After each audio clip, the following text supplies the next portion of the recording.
Hello dear student, जैसा कि मैंने पहले बताया था आपको कि प्रोबेबिलिटी चैप्टर काफ़ी इंपॉर्टेंट चैप्टर है और ये लगभग हर एग्ज़ाम में पूछे जाते हैं।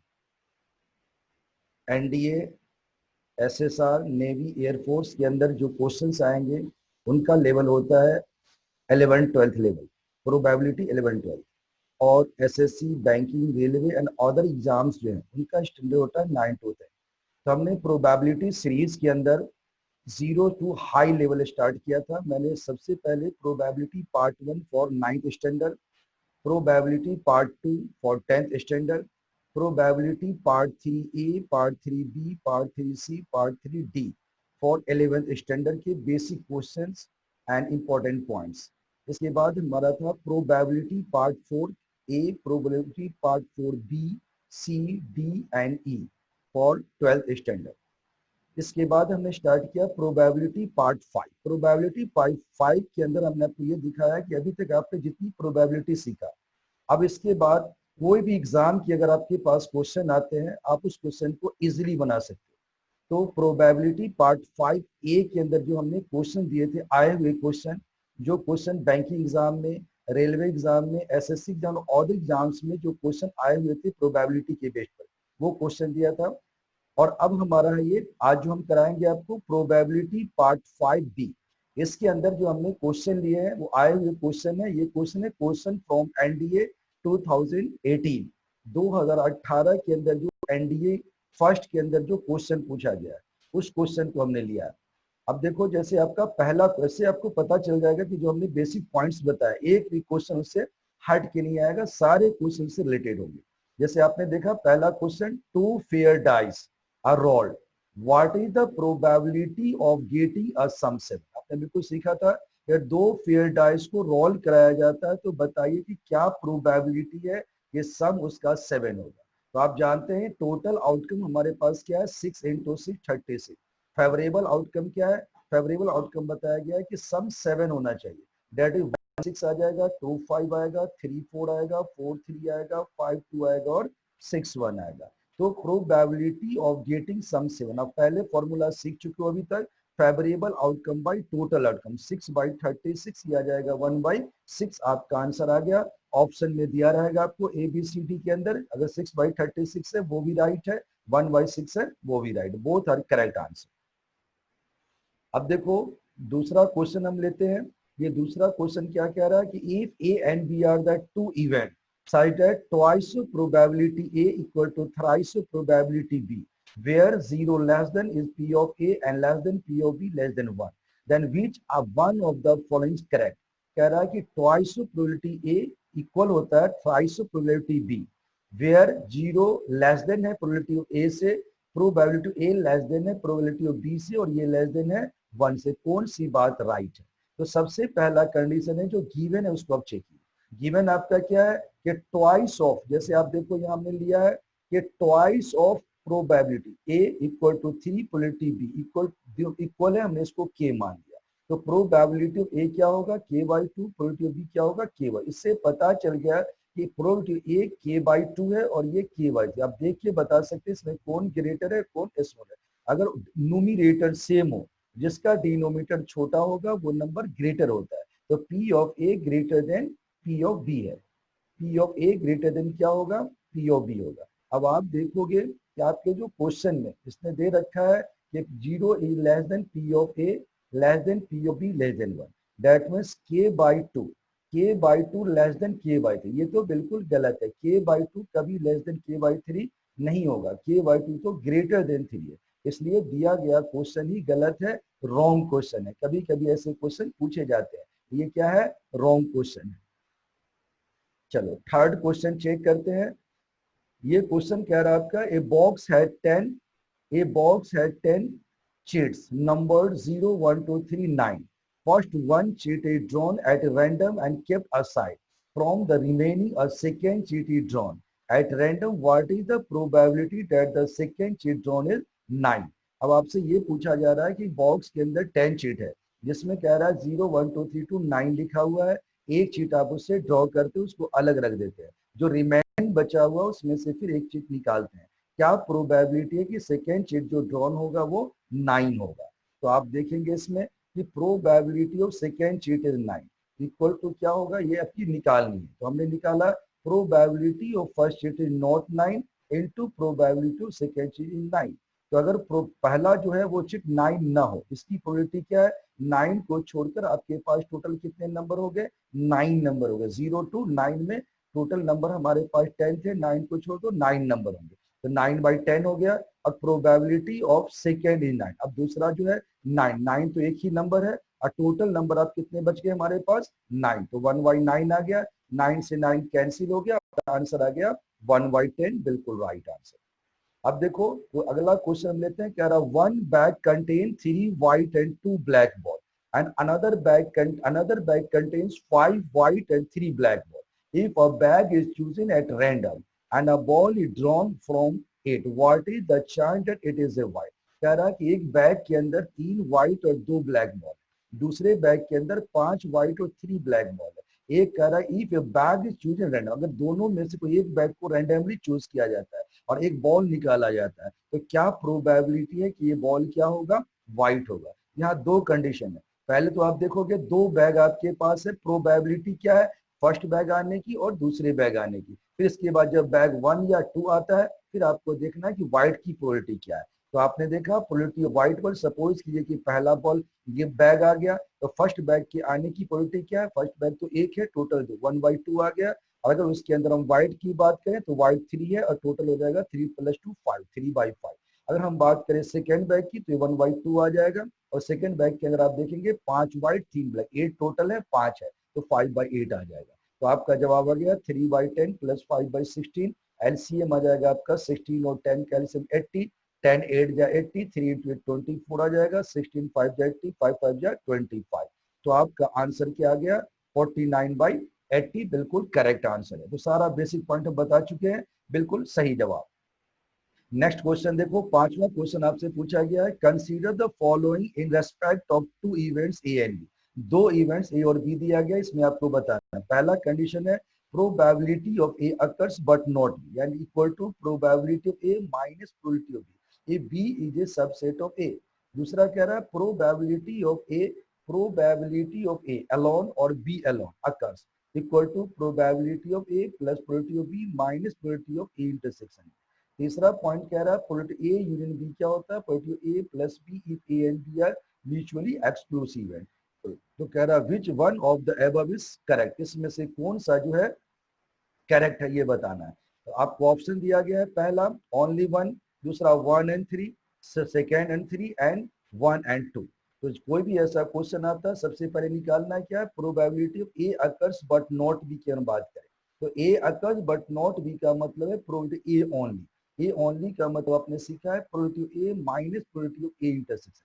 सिंस आपको बता रहा बी इज सबसेट ऑफ ए, अगर आप ए इंटरसेक्शन बी निकालेंगे तो क्या होगा, ये पी ऑफ बी के बराबर है, P of A minus P of B हो गया। इसी तरह से आप देखेंगे अगर हम ये निकालते हैं फिर probability of A union B, A P of A plus P of B minus P of, लेकिन but A and B are mutually exclusive, तो आप जानते हैं कि पी एंड बी 0 होगा। इसका मतलब कि बी आंसर आपका करेक्ट है, जिसमें ये बताया गया है कि 1 and 3 आर राइट, पहला राइट है और तीसरा राइट है। तो आपका सही जवाब क्या आ गया, बी ऑप्शन आ गया। तो जो आपने सीखा था बिल्कुल उसी के बेस्ट पर ये क्वेश्चन। अगला क्वेश्चन देखो, कह रहा है a committee of 3 has to be chosen from a group of 4 men and 5 women. If the selection is made at a random, what is the probability that exactly 2 members are men? हमें कह रहा है कि एक committee बनानी है, 3 आदमी की, 3 मेंबर की कमिटी बनानी है। कहाँ से बनानी है, 4 men और 5 women से। कह रहा if the selection is made at random, अगर सिलेक्शन रैंडमली किया जाता है तो क्या प्रोबेबिलिटी है कि that exactly 2 members are man, 2 जो मेंबर है वो मैन हो। यानी आपको निकालना है probability of exactly 2 members are man. तो कैसे निकालेंगे, तो आइए, डेट इज द, जब भी एक से ज्यादा निकलेगा आपको बता रखा, that is the case of combination. तो आपके पास 4 मैन है, 2 लेने, तो 4C2 आ गया, और मेंबर तो 3 चाहिए, तो 3 और मेंबर कहाँ से आएगा, वो मैन से आएगा, तो 5C1, टोटल मेंबर कितने 9, 9C3। सॉल्व करने का तरीका आप सीख चुके हो, एनसीआर जो भी नए बच्चे हो नए बच्चे हैं उसको भी बता रहे हैं, लेकिन आपका अगर आप अच्छी तरह समझना चाहते हैं तो हमारे पार्ट 1 से स्टार्ट कीजिए और पूरे पूरे को वीडियो को देखिए, ताकि आपको सारे क्वेश्चन बिल्कुल आसान रहेंगे, बिल्कुल चुटकी में ये क्वेश्चन आपसे बनेगा।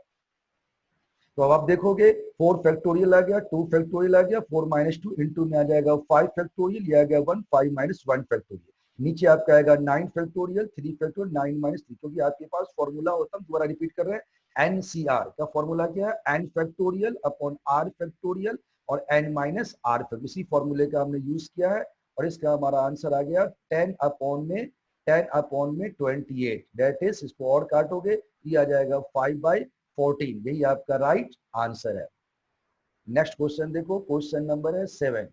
क्वेश्चन क्या कह रहा है, कंसीडर द फॉलोइंग स्टेटमेंट। इस स्टेटमेंट को अगर देखा जाए कि probability of A not union B बराबर probability of A not plus probability of B minus में probability of A not intersection B, या दूसरा केस आपका दिया है probability of A intersection B not बराबर probability of B minus probability of A intersection.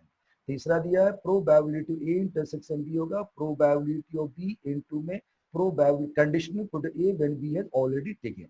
तो कह रहा है hence 1 and 3 are correct because probability A intersection B not को आप लिख सकते हैं प्रोबेबिलिटी ऑफ ए माइनस में probability of A intersection B not. तो फर्स्ट एंड 3 जो है ये करेक्ट है, इसको आप लर्न भी कर सकते हैं, और जो हमने फॉर्मूला बताया बिल्कुल उसी के बेस्ट पर ये क्वेश्चन है आपका।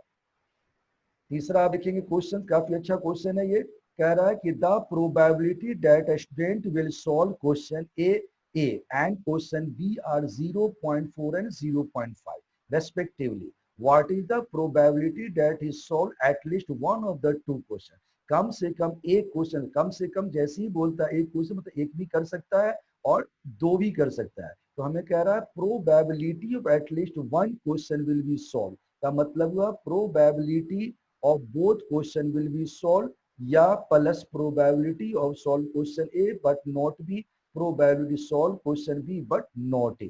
तो आप सीख चुके हो ऐसे क्वेश्चन के लिए 3 कंडीशन आया, तो probability of A into probability of B, यानी कि दोनों क्वेश्चन को आपने सॉल्व किया, probability A into probability B not, A तो सॉल्व हो गया B सॉल्व नहीं हुआ, probability of B into probability of A not, B तो सॉल्व हो गया A सॉल्व नहीं हुआ। अब आपके पास मालूम है ए के सॉल्व की प्रोबेबिलिटी 0.4 दे रखा है, बी की 0.5 दे रखा है और ए का 0.4 दे रखा है, बी नॉट नहीं मालूम है, तो 1 माइनस प्रोबेबिलिटी ऑफ ए, यानी 1 माइनस में आ गया 0. बी नॉट का निकालना, तो 1 माइनस 0.5 आ गया, प्लस बी 0.5 है और ए नॉट निकालना है तो 1 माइनस 0.4 आ गया। तो अब इसको सॉल्व कर लो, हमने बता रखा है तरीका मल्टीप्लाई कर, कभी भी पॉइंट वाले को मल्टीप्लाई करना तो सिंपल तरीका होता है, जैसे यहाँ 0.4 है और ये 0.5, तो 5 पॉइंट को भूल जाओ, 5 4 जा 20। अब देखो कितने के बाद पॉइंट, इसमें एक के बाद पॉइंट है, इसमें एक है, दो के बाद पॉइंट है, तो 2 के बाद पॉइंट लगा दो, आपका जवाब आ गया 0.20। फिर आप देखेंगे 0.4 है और 1 में से अगर आप लेस करते हैं तो 1 को लेस करने का तरीका हमने बता रखा है 1.0, तो 10 में से 5 गया 5, यह आ जाएगा 0.5 प्लस 0.5 है, 1 में से लेस करोगे तो 1.0 आ गया, 10 में से 4 गया 0.6, तो ये आ गया आपका 0.20 का मतलब 0.2, ये आ गया आपका 0.2, ये आ गया 0.3, ऐड कर दो 0.7, आपका आंसर बिल्कुल करेक्ट है 0.7। बिल्कुल कोई भी अभी तक ऐसा क्वेश्चन नहीं है जो आपने नहीं किया था। तो ये जो क्वेश्चन आपने देखा 2018-1 के ये क्वेश्चन थे, 2018-1 का क्वेश्चन था, आप कहीं भी चेक कर सकते हो, बिल्कुल ये ओरिजिनल क्वेश्चन है जो एग्जाम में पूछे गए। और इस क्वेश्चन में आप देखोगे कि जो हमने स्टार्टिंग में बताया था, अगर आप हमारे इस प्रोबेबिलिटी सीट को अच्छी तरह देखोगे तो जिस भी एग्जाम की आप तैयारी कर रहे हो, अगर आप एसएससी बैंकिंग रेलवे की तैयारी कर रहे हो तो आपके लिए जो हमने प्रोबेबिलिटी पार्ट 5A का क्वेश्चन डाला है वो आप क्वेश्चन चेक करो, 9th-10th स्टैंडर्ड के हैं और स्लाइटली 11th-12th की थोड़ी सी कॉम्बिनेशन का कहीं कहीं यूज हो सकता है। और इसके बाद अब जो हम क्वेश्चन आपको दिखाया है, दो ये प्रोबेबिलिटी 5B के अंदर, उसमें हमने दिखाया है कि आए हुए क्वेश्चन एनडीए के, ये क्वेश्चन आपके लिए इंपॉर्टेंट होगा एनडीए के लिए, नेवी एसएसआर के लिए, एयरफोर्स के लिए और कई दूसरे एग्जाम्स होते हैं उनमें भी आपको इसका यूज हो सकता है। अब हमने लिया है question from NDA 2018, her exam में लगभग इससे 8 क्वेश्चन, 8 to 10 क्वेश्चन पूछे जाते हैं। 8 क्वेश्चन इसको आप कर लो, 8 क्वेश्चन आपके पक्के हैं, कोई इसमें नंबर नहीं कर सकता आपका। तो अब देखिए इसके अंदर जैसे हमने बताया, पहला क्वेश्चन देखो क्या कह रहा है, if 2 dice are thrown and at least one of the dice should 5 then the probability that sum is 10 और मोर। कह रहा है कि अगर 2 डाइस को आप थ्रो करते हैं तो बताइए कि at least one of dice should 5, कम से कम एक डाइस पे 5 आता है, तो क्या प्रोबेबिलिटी है कि उसका सम 10 या उससे ज्यादा होगा। ये क्या है, कंडीशनल प्रोबेबिलिटी है, क्योंकि ये कह रहा है आपसे कि आप एक, अगर आप किसी 2 डाइस को थ्रो करते हैं तो कम से कम एक पर क्या शो होता है, 500 होता है, तो क्या प्रोबेबिलिटी है कि सम उसका 10 होना चाहिए। तो मान लो आपने देखा टोटल सेल्फलेस बेस कितने हैं, 6 इंटू 6 36 हो गया, और आपसे एक को आप मानते हैं कि कम से कम एक जो 5 शो करे, तो आपने देखा 1 5 आ गया, 2 5 आ गया, 3 5 आ गया, 4 5 आ गया, 5 1 5 2 5 3 5 4 5 5, फिर 5 6 फिर आ गया 6, टोटल कितने हो गए आपके, तो देख लो 2 4 6 8 10, टोटल 11 हो गए। बी हमने लिया है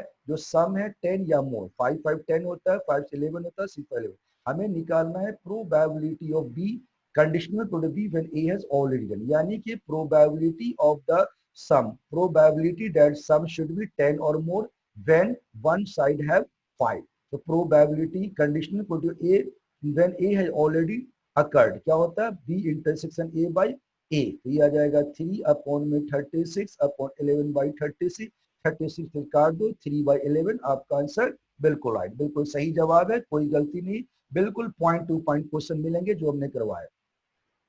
नेक्स्ट क्वेश्चन देखो क्या कह रहा है, क्वेश्चन की लेंथ देखो, इसी तरह के एनडीए में 1 2 क्वेश्चन आएंगे, लैंग्वेज ऐसा देगा कि काफी कॉम्प्लिकेटेड लगेगा, आंसर एक लाइन में होगा।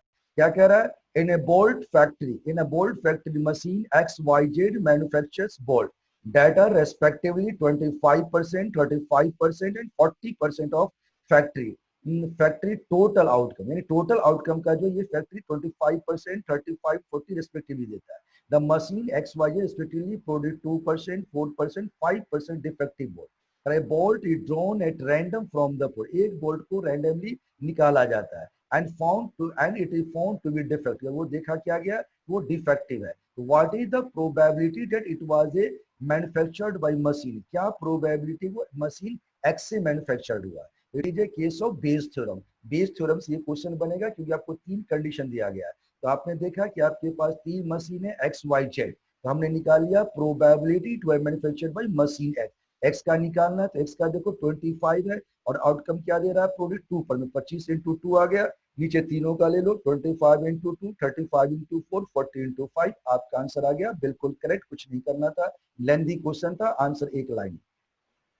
नेक्स्ट क्वेश्चन ध्यान दीजिए क्या कर रहा है, थर्ड क्वेश्चन आपका, let A B C be the 3 mutually exclusive and exhaustive event associated with random experiment. Probability of B दे रखा है 1.5 P of probability of A and probability of C दे रखा है 0.5 into probability of B, then probability of A is equal to, आप जानते हैं आपने सीख रखा है कि किसी भी इवेंट की जो टोटल एक्सहॉस्टिव दे रखा है आपको कि exhaustive event associated with random experiment. Exhaustive का मतलब है कि सारे प्रोबेबिलिटी का सम कितना हो जाएगा, 1 हो जाएगा। तो आपने देखा probability of A, probability of B, probability C equal to 1, probability of A plus probability of B क्या है 1.5 पी ऑफ ए पुट कर दिया, सी क्या है 0.5 पी ऑफ बी पुट कर दिया, ये प्रोबेबिलिटी ए ऐसे छोड़ दो, 1.5 पी छोड़ दो, ये 0.5 है, प्रोबेबिलिटी ऑफ बी की वैल्यू पुट कर दो 1.5 इंटू प्रोबेबिलिटी ऑफ ए, अब प्रोबेबिलिटी एक कॉमन ले लो तो ये 1 आ जाएगा, 1.5 आ जाएगा, पॉइंट में 0.5 को 1.5 से मल्टीप्लाई करो, तरीका बता रखा मल्टीप्लाई का,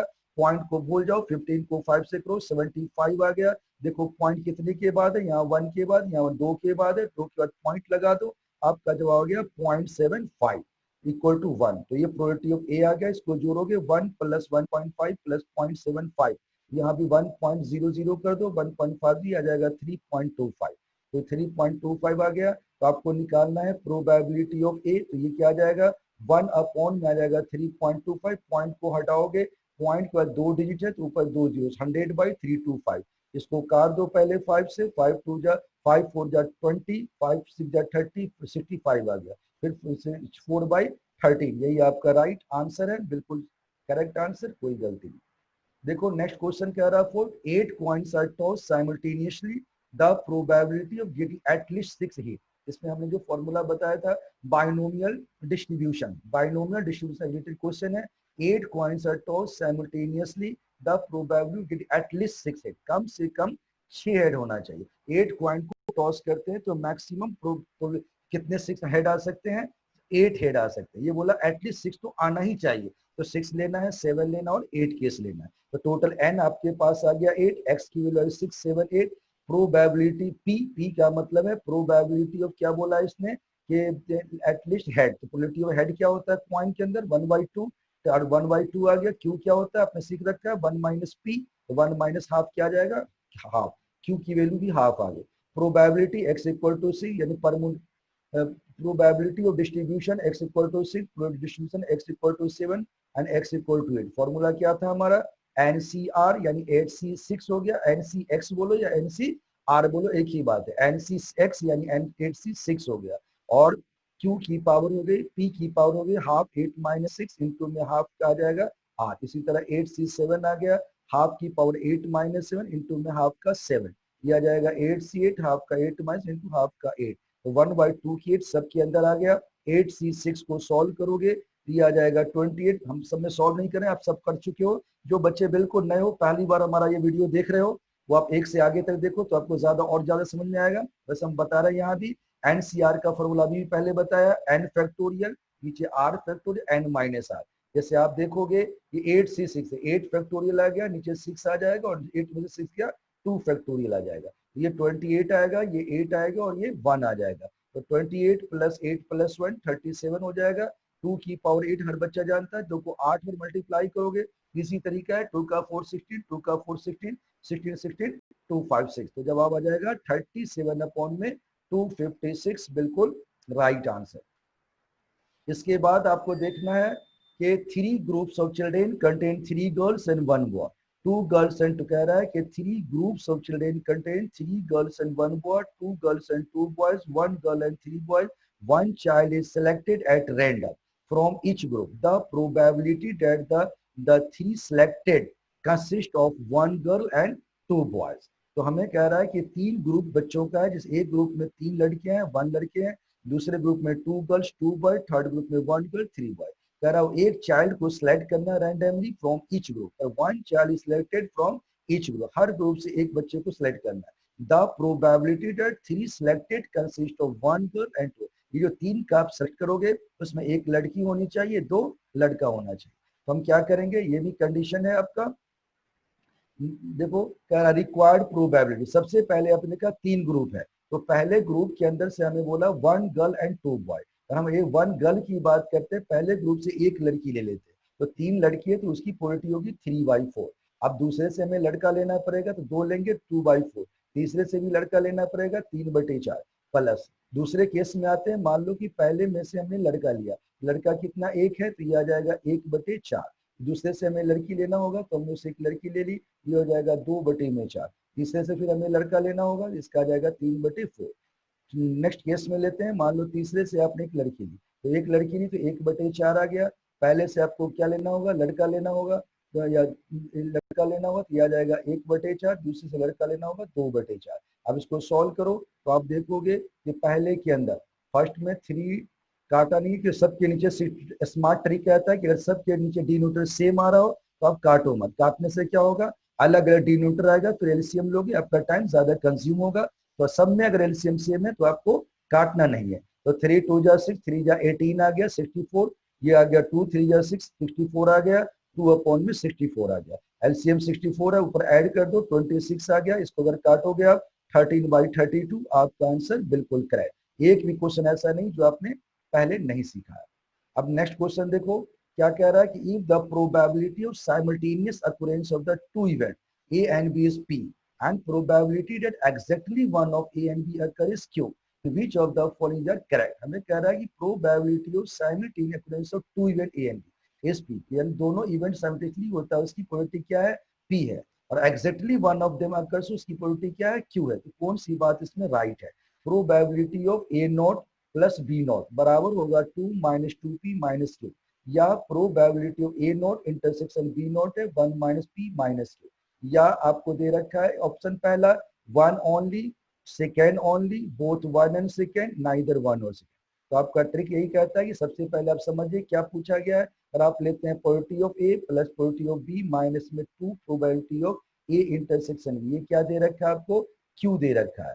तो क्यू ये दे रखा है और प्रोबेबिलिटी ए इंटरसेक्शन बी क्या दे रखा है, पी दे रखा है। तो अगर आप P of A plus P of B की अगर हम बात करते हैं, ये क्या आ जाएगा, क्यू प्लस में आ जाएगा आपका कितना, 2p। क्यू प्लस में हमारा आ गया क्योंकि 2p, तो 2p आ गया, p of a plus p of b minus 2 probability of a intersection b बराबर q है, और p दे रखा, तो ये 2p आ जाएगा, तो ये आ जाएगा q प्लस में 2p आ गया। अब आप देखो कि आप इसको क्या लिख सकते हो, p ऑफ a को लिख सकते हो 1 माइनस में p ऑफ a नॉट, और p ऑफ b को लिख सकते हो 1 माइनस में p ऑफ b नॉट, बराबर आ जाएगा 2p प्लस में q।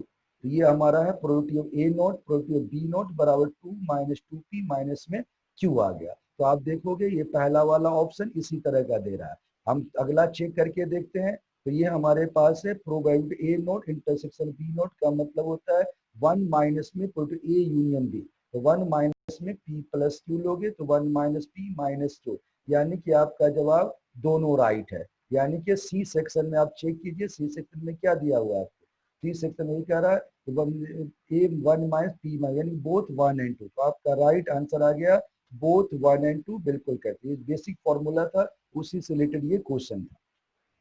7 क्वेश्चन देखो क्या कह रहा है, two integers x and y are chosen with replaced from the set 0 1 2 3 to 10, the then probability that modulus of x minus y greater than 5 is 6 by 11, 35 by 121, 30 by 121, 25 by 121।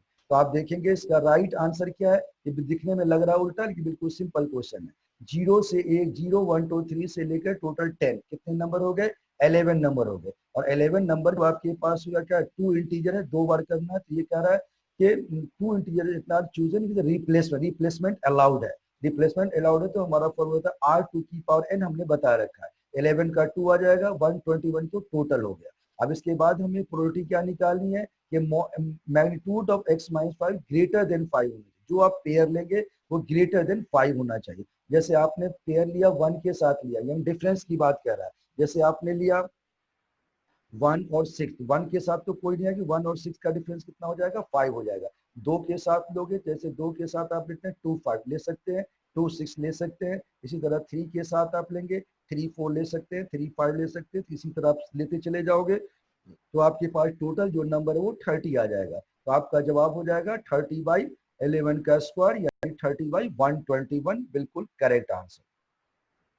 Last question हमारा है, 3 dice having the digit 1 2 3 4 5 and 6 on their faces are marked 1 2 3 1 2 and 3 and rolled, let x y z represent the number on dice 1 dice 2 dice 3, what is the number of possible outcomes such that x greater than y greater than z, number of possible outcomes क्या हो सकते हैं। तो ऐसे question के लिए आप यही आपको देखना है कि 3 डाइस है जिसपे आपको डिजिट दे रखा है 1 से 6 तक के डिजिट होते हैं, और कह रहा है कि उनके जो फेस पे मार्क किया गया आपका फर्स्ट सेकेंड थर्ड तो रोल्ड किया जाता है।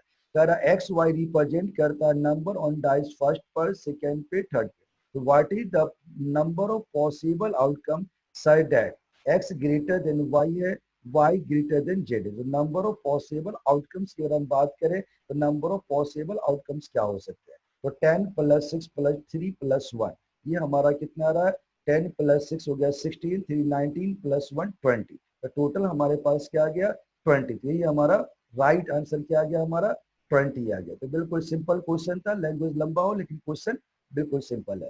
तो अभी तक क्या देखा आपने कि जितने भी आपने प्रोबेबिलिटी सीरीज के अंदर आपने सीखा लगभग सारे क्वेश्चन इसी के बेस्ट पर हैं। तो आप एक बार इसको और दोबारा से रिपीट करो, इन क्वेश्चनों को देखो।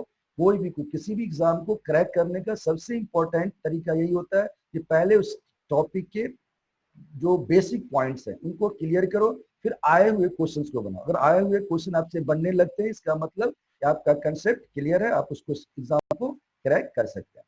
इसके बाद अब जो हमारा दूसरा वीडियो आएगा जिसमें हम डालेंगे आपका ट्रिगोमेट्री लिया हमने। ये ट्रिगोमेट्री भी ऐसा टॉपिक है जो हर एग्जाम में लगभग पूछा जाता है और ये 10th स्टैंडर्ड से स्टार्ट होता है। तो सबसे पहले हम पार्ट 1 स्टार्ट करेंगे क्लास 10th लेवल का।